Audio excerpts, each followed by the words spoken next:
This is the weekly review for the week of June 20th to June 24th, as well as this week's Sunday preparation. So coming into this week, I did not have a bias. We were down here in OTE of this price range and in this order block, but also coming off of a daily fair value gap. So I didn't know what price wanted to do this week, so I was just waiting for price action on Sunday opening and on Monday. So Monday was a holiday for the US, so we pretty much stayed in a range. And I was looking at this live and I saw that we had this London high raid as well as a raid of Friday's high with a SMT here. And I started to look for a short, but the thing was that the break in market structure was all the way down here at pretty much London low. So I realized that I wouldn't be able to get a trade because I always look for the swing low prior to the raid high to be broken through. So I was just really monitoring this to see if we would draw down to the London low. And we had some short opportunities in terms of fair value gaps after a shift in market structure. But I was just looking at these play out live, but I wasn't actually taking a trade. We had one here in this M5 fair value gap and another one here in this M15 fair value gap after these two shifts in market structure. Then coming down in New York session, I saw this London low raid with the SMT inside a H1 fair value gap. So I was looking to get long. And now the reason for this is because we were in a news day, or not a news day, excuse me, a bank holiday for the US. I was expecting price to be range bound. So that's why I was looking to get long here, because I didn't think that this high was going to be taken out. And we got an RTO to this fair value gap and breaker, but that was before the break in market structure.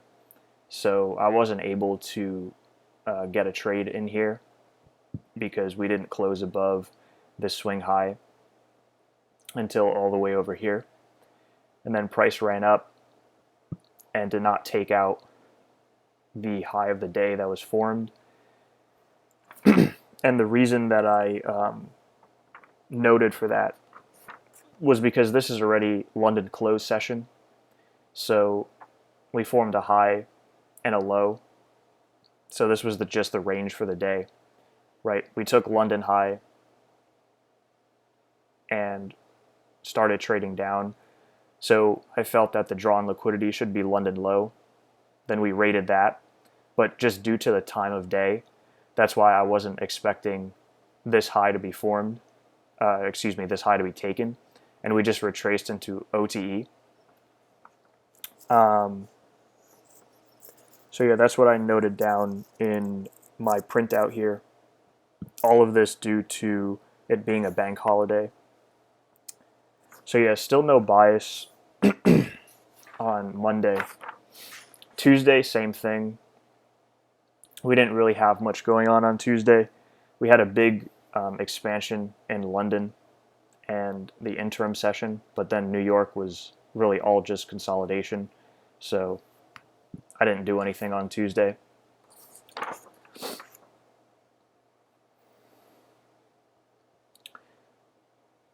Now, Wednesday is where there was some action starting to happen. We had a raid of Monday's low, and then this SMT with Friday low with GU, and that's really what kind of got me bullish on the day, because GU raided Friday's low and then broke market structure to the upside with displacement. So I felt that we were going to be bullish on the day. And then I looked at EU, and I saw we had a lot of equal highs resting above price. And due to both of those confluences is why I was bullish on EU. Now, the only thing or reason why I didn't take a trade on EU was because we didn't have a real big displacement up like we did on GU. So we didn't create a fair value gap. And that's what I enter on, the fair value gap and the breaker. But there was no fair value gap here, where on GU for Wednesday, that was here. All right, we had this nice displacement up, and here's the fair value gap and the breaker. But EU did not have that. So even though I was bullish, I did not end up taking a trade on EU. I actually took a trade on UCAD because ICT was drawing our attention to that this week, but I'm going to look at that later. The thing that I did note here was the institutional order flow entry drill entries and how they came after we took each of these respective buy-side liquidities, right?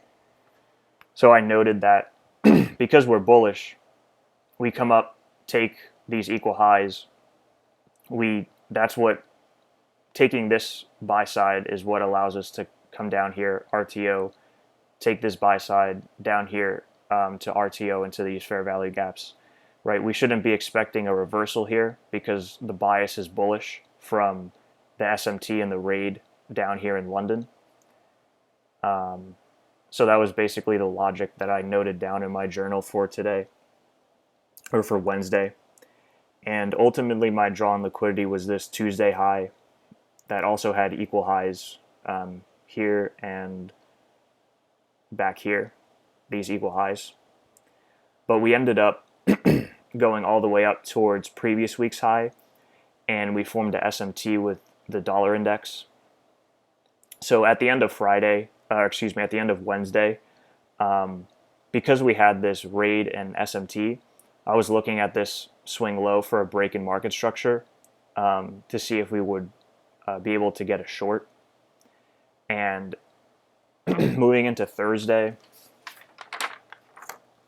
that's pretty much exactly what happened. We had some high impact news on Euro, and we had this displacement down. And in New York session, I was looking for a short in the premium of this displacement range. And I ended up setting a limit at this 400 level. I was basically debating whether I should set a limit at the 500, 105, 500 mid figure or 400. But I ended up just going with the more conservative amount of 400, or level, I should say. But we did end up trading all the way to the breaker and formed a SMT with GU. And we started trading down. However, I didn't expect this like very lethargic reaction after RTOing this breaker and fair value gap in premium. I thought we were going to fall off much harder and faster to take the low-hanging fruit as well as previous day low.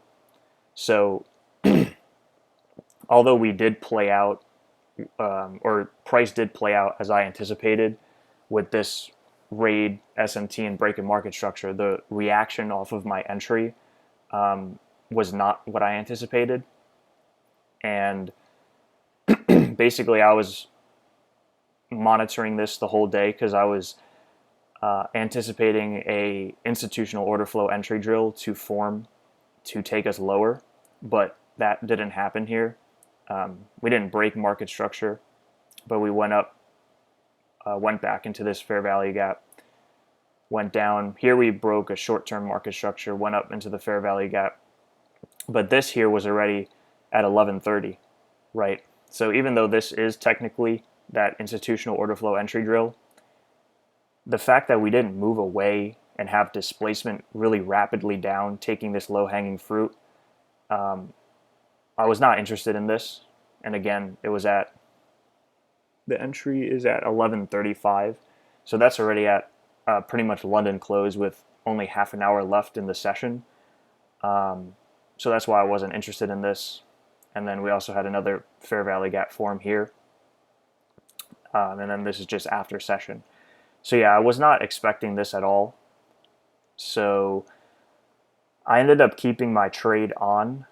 I didn't move my stop loss to break even or anything because I felt that, this is still a setup here in terms of the raid, break, and market structure, RTO.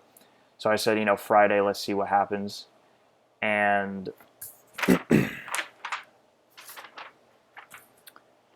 Friday comes along,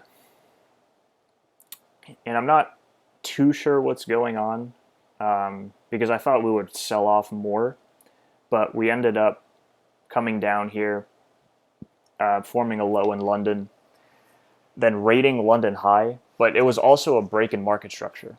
So what I was looking at live here was the fact that there was a bullish break in market structure here, but it was also a raid and a bearish break in market structure. So we had an M15 fair value gap form here, and I was thinking about taking this live. I had my cursor on the trigger to short this, but I was feeling really scared because I didn't know if this move down was a bullish RTO into this fair value gap and it was going to take price higher. So that's kind of what made me hesitate about taking this, even though I had a bearish bias. Ultimately, the trade played out to take London low, so the low-hanging fruit liquidity. And this would have been actually a phenomenal trade. It was a 3-to-3 or 3.3R trade, which was really nice. But what ended up happening was we formed these M5 fair value gaps here, and because I was feeling a bit regretful for not taking this trade, I set a limit here at this M5 fair value gap, and was anticipating price to trade down and take this low here. But keep in mind now we're having displacement away from this London low as well as an SMT.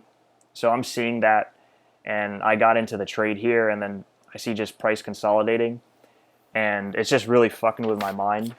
So ultimately I decide to close this short that I took on Friday at break even, as well as the short that I had on from Thursday, this one here, pretty much at break even. The close was like somewhere in this M5 fair value gap here. I saw the bodies of the candles being respected, so I just closed both positions here because I felt I was getting too emotional, and that ended up being the right decision because we kind of just ended up reversing that, and I wasn't expecting this at all because here on the 1 hour chart, right, if we're bearish, I felt that this was the RTO, right? So this was my entry on Thursday. We should have just started trading down, and Friday should have been more bearish momentum down. But because we didn't have any of that bearish momentum to the downside, I don't think that this is likely to be bearish anymore, despite this previous week high raid with SMT. And just to note, we did have a long opportunity here after breaking market structure with displacement, and then here's the breaker, and here's the fair value gap targeting the high of the day. But I didn't take this or look at this because I just closed the charts after I closed the two trades that I had here. So looking at the week, again, it didn't really play out as I anticipated because I thought that this, I was going to say I thought that this was going to be the high of the week. It was, but I thought we were going to trade lower, which we didn't. And I see now looking back that we're still respecting bullish order blocks. And this here is a H4 fair value gap, which we also respected. Now the closure of this candle was slightly below, but these candles respected it as well as this one. And then here's the order block, and then here's this order block from last week. So if we're actually bearish, those should have been violated, but they weren't. And then also we have this bullish SMT here. So as a result of that, coming into next week, I feel like we should have a bullish bias. And I think DXY shows it a little bit better. So I feel like DXY is bearish, right? We have this SMT with the weekly raid, and then a H4 break in market structure. And we came back up into this fair value gap here and have been respecting it. So even though we have this bullish SMT here, we've been respecting this H4 fair value gap as well as this H4 order block.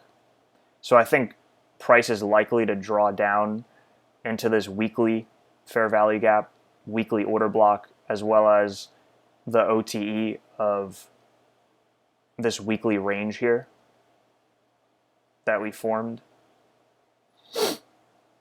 from this low to this high, right? That's the fair value gap here. And then this is the order block.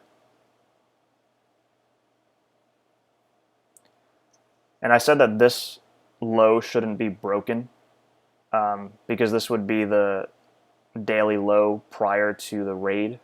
So I don't think we should have a break in market structure here. What I think is ultimately going to happen is just a raid of this sell side liquidity into the fair value gap, order block, and OTE, and then price is going to continue higher. So in terms of the potential weekly candle for next week, I think we're probably going to trade up and maybe take some of this liquidity. I don't think we should take previous week's high or Wednesday high here. This just looks kind of like scammy, and that's why I noted it. And the same thing on Euro. These lows here.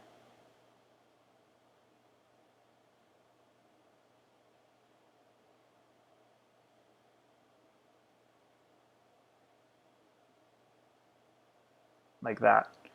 So the low of the week should probably form somewhere around here after taking this trend line liquidity and then moving up.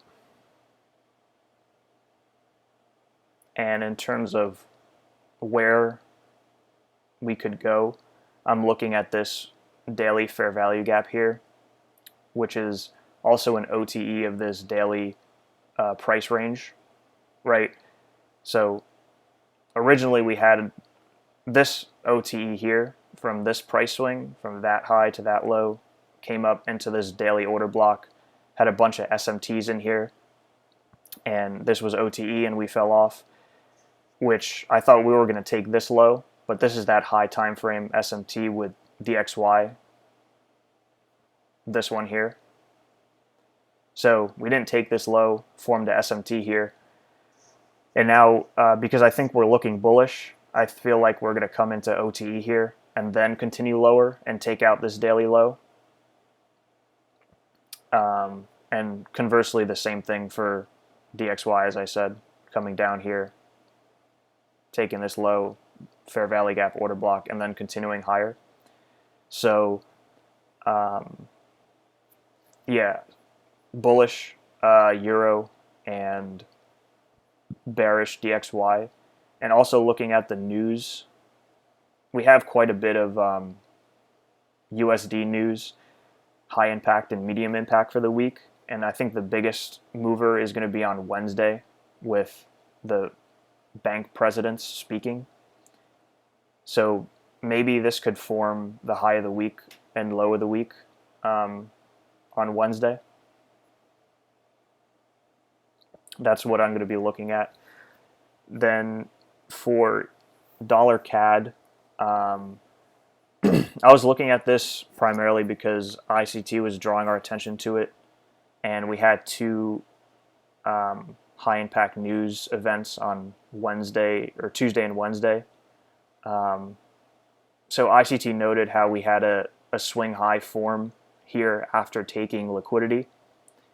And I noted that in my journal because I remember he said that also way back a couple months ago on S&P, back over here when we took these equal highs and we formed a swing high above them. And he said that that's one of the reasons why we should be getting bearish. So we formed the same thing here. And on Wednesday we had that high impact news. I think it was CPI news for USD-CAD. And basically I was just looking at this H4 fair value gap, if price was going to respect it. And in London session we had this this SMT with DXY. So I was just looking for a break in market structure here with displacement. And this was also in premium of the price range.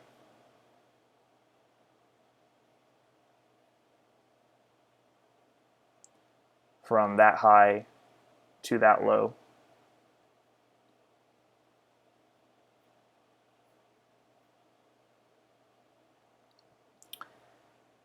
And then on the intraday, we had this price swing from this low to this high.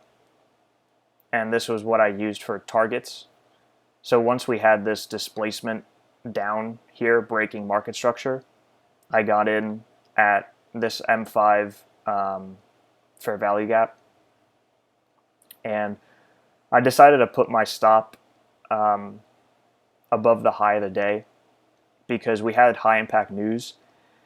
So I was anticipating that price could potentially not respect these low time frame PD rays and maybe kind of have a wick up here. So that's why I placed a conservative stop all the way up here. But that didn't end up happening in terms of price trading higher a crazy amount. We actually just really didn't do much, to be honest, with the high impact news. We started moving close to the end of New York session and London session, or London close session, I should say. So I took a partial at this sell side liquidity here in discount. And then I took another partial at the lower end of this fair value gap, as well as a compounding entry at this institutional order flow entry drill. And then I moved my stop loss for both trades into this fair value gap because I was ultimately looking for this low, the range low, to be taken, which we did not do that. We came close all the way at, 2 p.m. here? But I was stopped out over here in this candle here right at the end of London close. But overall, this was a really clean trade. Normally I don't look at UCAD, but I just did because ICT was drawing our attention to it. And I saw something really clear on it, so I just decided to take the trade. Like, if I didn't see anything clear, I wouldn't have taken the trade. But yeah, because of UCAD, I wasn't really looking at indices this week, or last week, I should say. But we don't have any foreign currency news this upcoming week, so I'm going to be back on indices. We just really have a ton of USD news, so that's probably going to move indices a lot. And because I feel DXY is going to be bearish this week, that's going to translate to me being bullish on indices. And we took the yearly low here for 2021, as well as these equal lows, and had displacement up, breaking market structure. So at the very minimum, I think we're going to probably close this weekly fair value gap and come into OTE, or we could end up coming up here and taking these highs. But overall, I'm just going to be looking for longs this week on indices.